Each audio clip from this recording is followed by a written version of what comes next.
Today I want to spend a little time discussing the Herods because I think it's warranted in a study of the Gospels.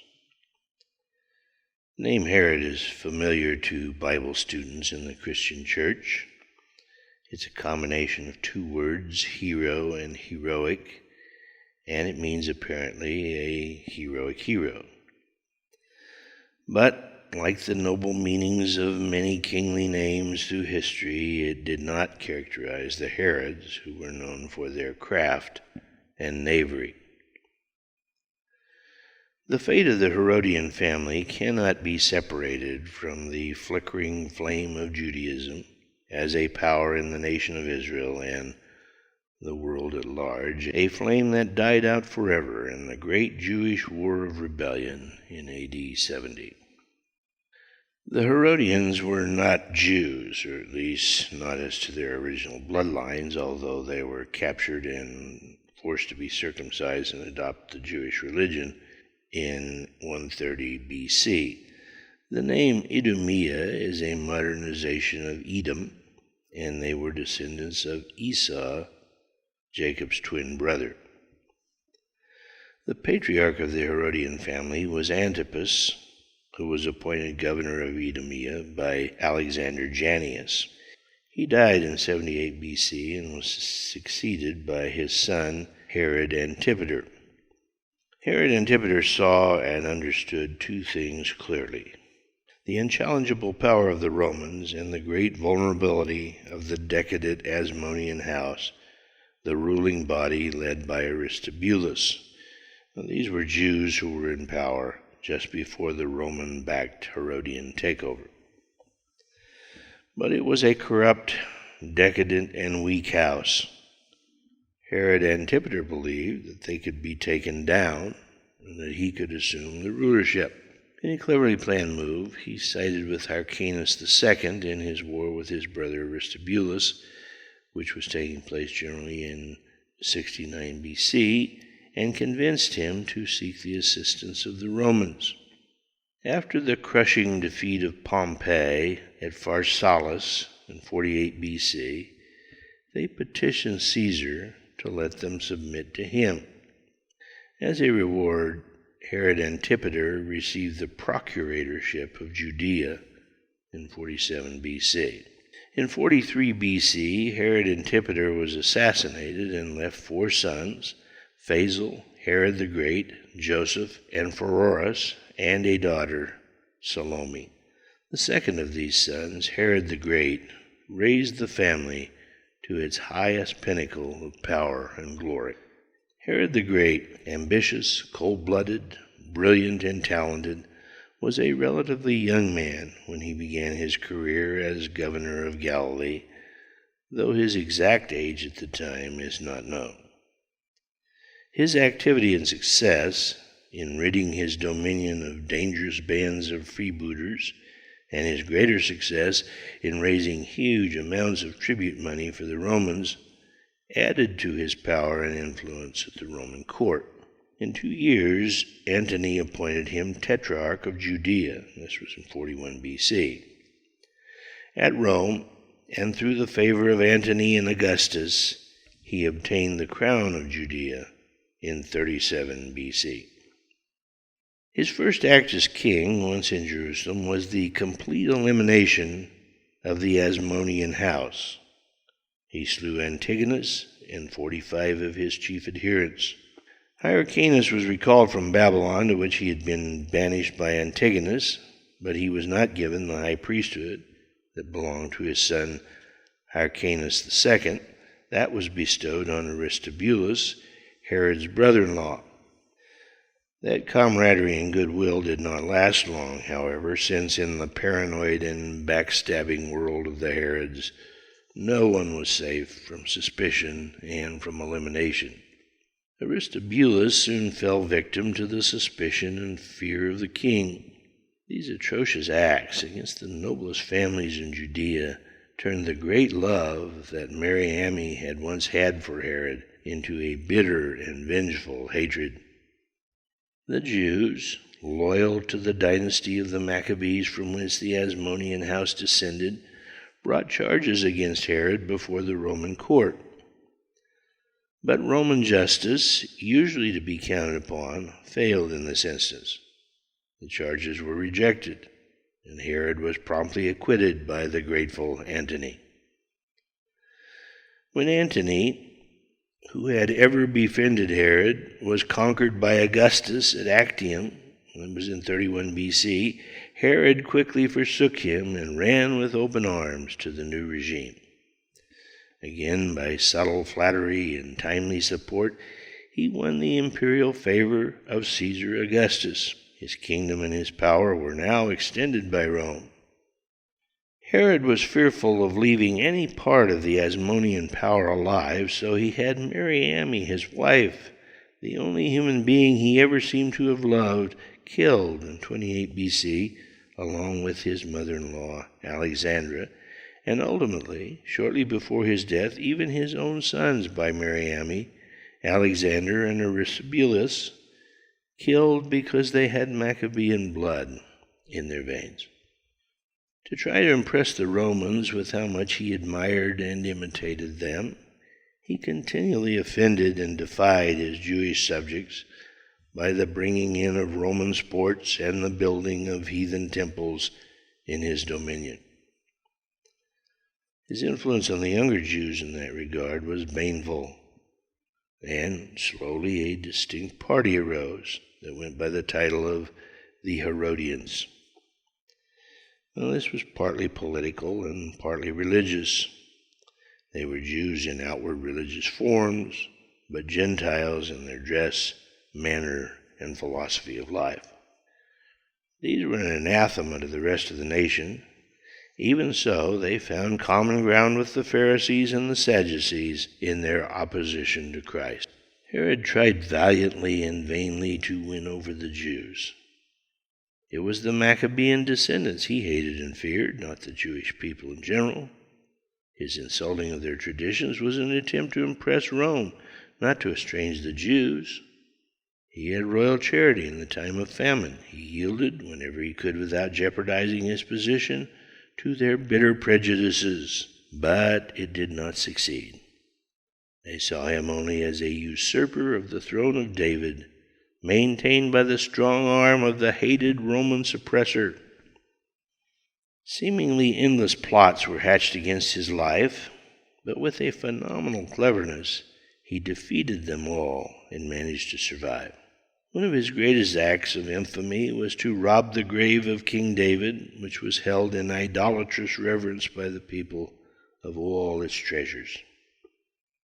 The last days of Herod the Great were embittered by endless conspiracies in his own court, his haunting and maddening suspicions, and his awareness of a growing restlessness of the nation.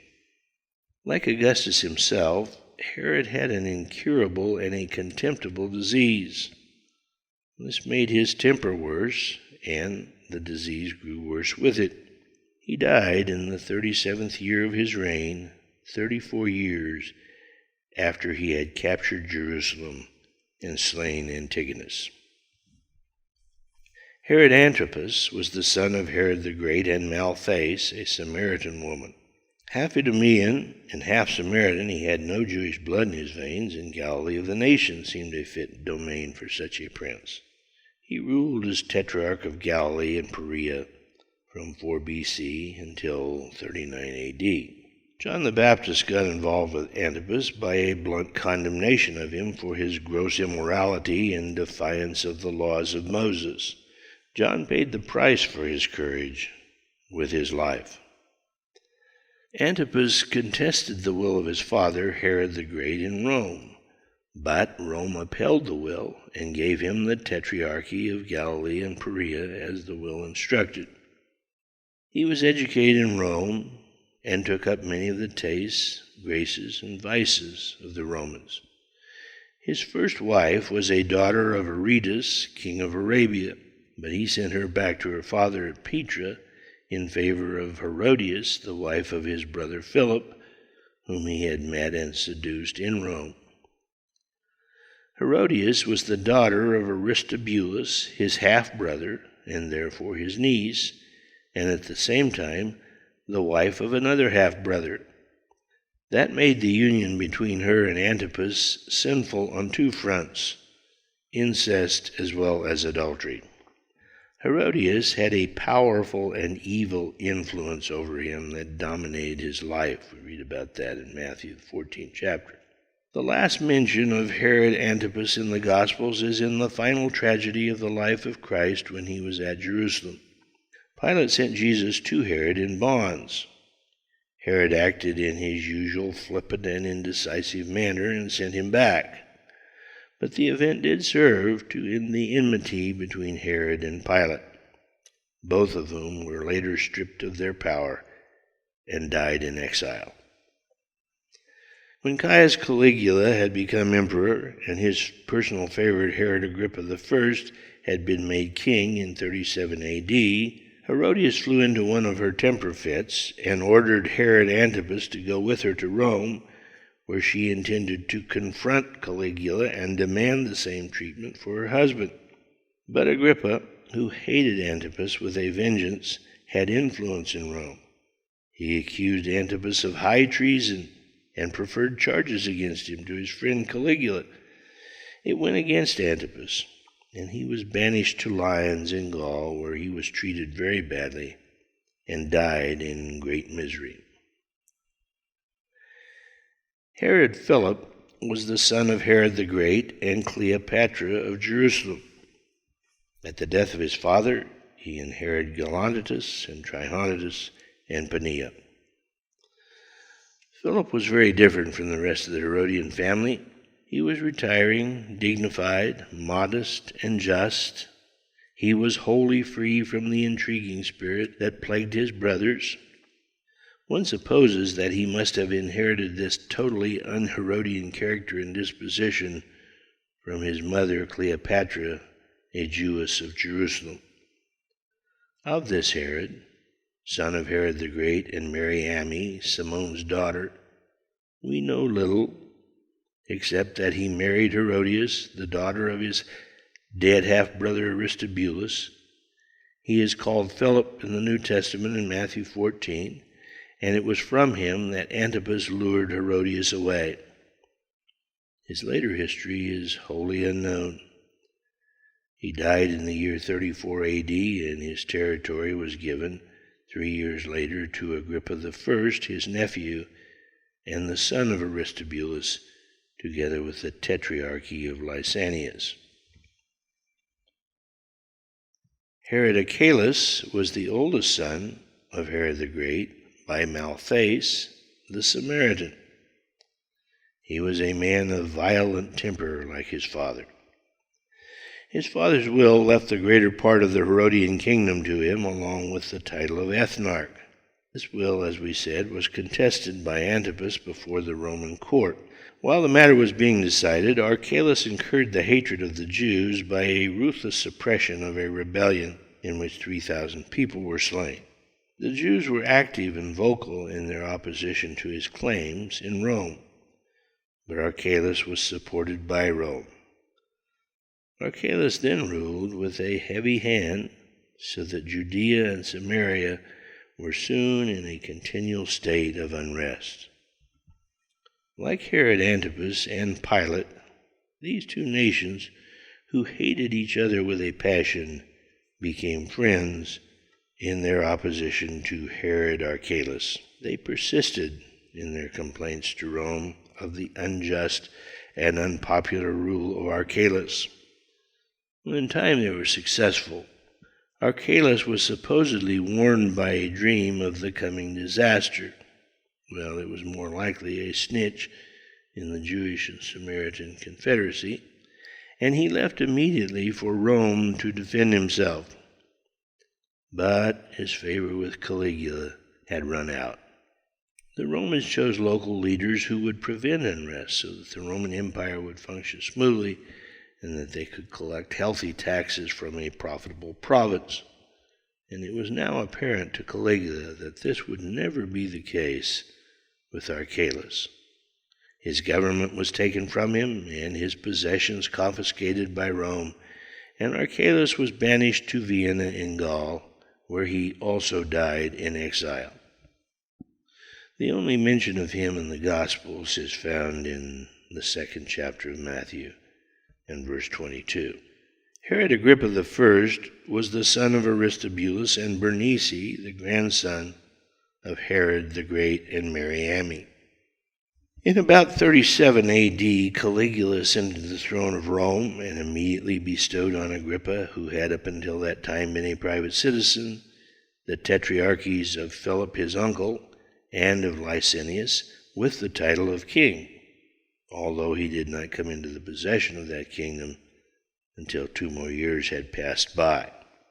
The foolish ambitions of Herod Antipas in bringing charges against Agrippa led to his undoing, and the emperor, who had heeded the accusations of Agrippa against his uncle, bestowed on Agrippa the additional territory of Galilee and Perea in 39 A.D. Agrippa kept in close touch with the imperial government, and on the assassination of Caligula, the imperial crown was offered to the indifferent Claudius. It fell to the lot of Agrippa, an eloquent, tactful, and persuasive man, to get Claudius to accept the crown of Rome, which he did. This led to further imperial favors and further extension of his territory, Judea and Samaria being added to his domain in 40 A.D. When he was forced to take sides in the struggle between Judaism and the new Christian sect, he did not hesitate to assume the role of persecutor and slew James the apostle with the sword. He harassed the church whenever he could, as we are told in Acts 12. He died, in the days of his glory, by the awful and humiliating death described briefly but graphically in Acts 12, 20 through 23, and embellished in details by Josephus. Of the 4 children he left, 2 are known to history: Herod Agrippa II, king of Chalcis, and Drusilla, the wife of the Roman governor Felix. Now, according to tradition, Drusilla perished in the eruption of Vesuvius in 79 A.D. with her son Agrippa. With Herod Agrippa I, the Herodian power had virtually run its course. Herod Agrippa II was the son of Herod Agrippa I in Cyprus. On the death of his uncle Herod of Chalcis, Claudius made Agrippa II tetrarch of the territory. This was in 48 A.D. Josephus tells us that Agrippa took up the cause of the Jews whenever he could. 4 years later, in 52 A.D., Claudius enlarged the domain of Agrippa by giving him the old tetrarchies of Philip and Licinius. He was already being called king by the citizens who approved of him. Now Claudius made it his official title. In 55 A.D., Nero added Galilean and Berean cities to his realm. The reign of Agrippa shows his loyalty to the Maccabean Asmonean blood in his veins. Herod Agrippa II comes on stage in the New Testament in Acts 25, verse 13, and again in Acts 26, verse 32. St. Paul calls him king and appeals to him as to one who knows both the Scriptures and the Christian movement. As the brother-in-law of Felix, Claudius II was a favored guest at this occasion. His relationship to Bernice, his sister-in-law of immoral infamy, who lived conjugally with her own brother in defiance of human and divine law, was a scandal among the Jews and became a byword even among the heathen. When the Jewish nation fell, Herod Agrippa's kingdom went down with it. Knowing the futility of resistance, Agrippa tried hard to get the Jews not to rebel against Rome, but with no success. When the war began, he sided with Rome and fought under its banners. The speech he made, in an effort to persuade the Jews not to rebel, is revered as an historical masterpiece. When the end came for the Jewish nation, and the kingdom of Herod Agrippa II had been destroyed, the Romans remembered his loyalty Agrippa and Bernice, his sister, were brought to Rome. He was made a praetor, a military position of power and honor, and he died in the year 100 A.D. at the age of 70, in the beginning of Trajan's reign in Rome. Did any good thing at all come from the Herods? Was this a cursed people, unwanted by God, by the Jews, and by mankind in general? Well, it's important for us to remind ourselves of something here. The Herodians were children of Adam, and no more or less depraved than the Jews or the rest of us. There were kings in Israel and Judah who were worse in their treatment of their people than the Herod Agrippas. And then we want to remember that Christ died for the sins of the whole world. There is an Herodian in the Bible whose life is commended highly by the apostles. His name is Herodian, only it's spelled with an O at the end instead of an A Roman Christian to whom St. Paul sent greetings in Romans 16:11. The name seems to imply that he was a member of the household of Aristobulus, the grandson of Herod the Great, and that would be in Romans 16:10. St. Paul calls him Junius, my kinsman, or in other words, a Jew. Now, this is not a reference to the fact that Herodian may have had Jewish blood in his veins. It's a reference to Romans 3. He is not a Jew who is one outwardly, but inwardly. St. Paul knew better than most the bitter resentment toward these half-Jews and the controversy that surrounded them. He's telling this fellow Christian worker, you are a Jew inwardly, and I accept you as one of my kinsmen.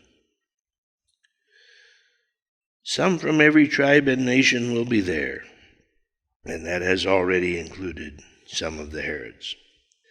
My apologies to the historians among you for this brief and incomplete rundown of the Herod family, but it will suffice for our study to give you a little insight into the Herods when they come up in the Scriptures, as they do in next week's text. Read more at godspointofview.com. A copy of this book is available from Amazon in Kindle and paperback format. Link in the description.